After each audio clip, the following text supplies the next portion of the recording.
நலாஸ் நாட்டு சர்க்கரை நலமுடன் வாழ நலாஸ் இந்தியாவிலேயே நாட்டு சர்க்கரைக்கு ISI முத்திரை மற்றும் அக்மார்க் அங்கீகாரம் பெற்ற ஒரே நிறுவனம். தொடர்புக்கு 9047045000. கட்டுவீரியின் பாம்பு கடித்து சுயநினைவற்ற நிலையில் வந்த சிறுவனுக்கு 10 நாட்களாக சிகிச்சை அளித்து அரசு மருத்துவர்கள் குணமாக்கியது பெரும் பாராட்டுதலை பெற்றுள்ளது.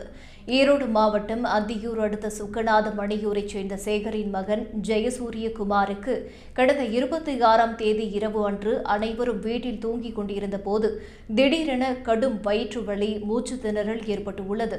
இதையடுத்து உடனடியாக அந்தியூர் அரசு மருத்துவமனையில் அனுமதித்து முதலுதவி சிகிச்சை அளிக்கப்பட்டது.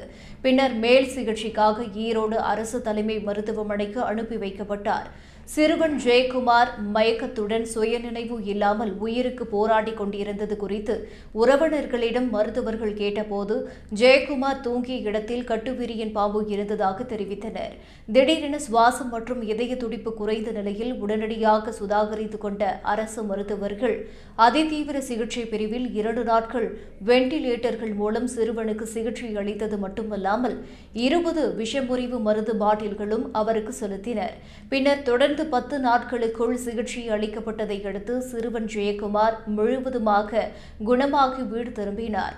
இதுபற்றி கூறிய அரசு மருத்துவமனை RMO சசிரேகா, கட்டுவிரியன் பாம்பு இரவு நேரங்களில் நடமாடுவதுடன் கடிக்கும் தன்மை கொண்டது. எனவே கிராமங்களில் கட்டுவிரியன் பாம்பு நடமாடும் பகுதியில் வசிப்பவர்கள் தரையில் படுத்து தூங்கும்போது கவனமாக இருக்க வேண்டும். மேலும் கட்டுவிரியன் பாம்பு கடித்தால் கடும் வயிற்று வலி ஏற்பட்டு நரம்பு மண்டலம் பாதித்து உயிரிழப்பு ஏற்படும் அபாயம் உள்ளது.